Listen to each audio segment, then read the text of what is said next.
Hey everybody, Koop here. Here are 5 things that I wish I knew in the early game of Lies of P. Early in the game, you're going to meet Sophia here, who allows you to do some level ups, and one of the things that I really wish that I understood is that it is really optimal to pick one of the main stats and just level that up. I decided to do a motivity and advance build at first, and I really regretted doing a split stat.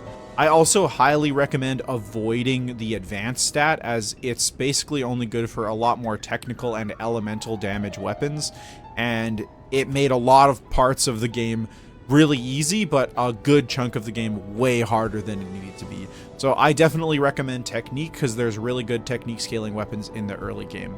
The second thing that I really wish that I had known in the early game is to level up your vigor stat. I know, shocking. But vigor in Lies of P is responsible for your stamina, and stamina regens very slowly, so having a good amount of stamina really pays off. At a certain point in the game, you're going to unlock upgrades for your P organ, which basically just give you a bunch of passive effects.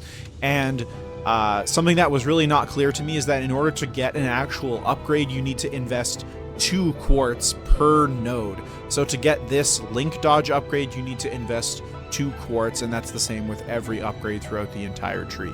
I've seen a lot of newer players, and myself included, just put 1 point in them, expecting them to activate, and they do not. The fourth thing that I wish that I knew is that your respec options come to you very late in the game. I can show you guys where that is maybe in a different video. I don't want to say it for spoilers, but I'll say it's over halfway through the game is when you get access to being respecking. So be careful with your upgrades, be intentional with your upgrades, stick to one stat like I said in the first part, and you're gonna have a good time.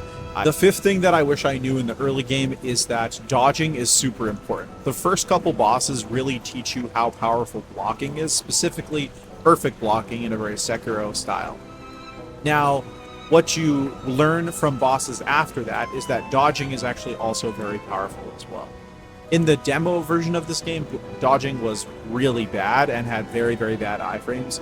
And between that and the main game here, it has been buffed significantly. So dodging is a really effective way of dealing with lots of different enemies in the game. That said, the ideal way of playing is definitely by doing a mixture of blocking, perfect blocking, and dodging. Because if you don't know how to perfect block, then you're going to have a really bad time generally in this game. But dodging becomes more and more important as the game goes on. So I highly recommend that you use both blocking, perfect blocking, and dodging throughout the whole game.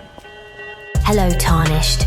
Consider clicking that like button and absolutely annihilating that subscribe button, because TheKoop is based.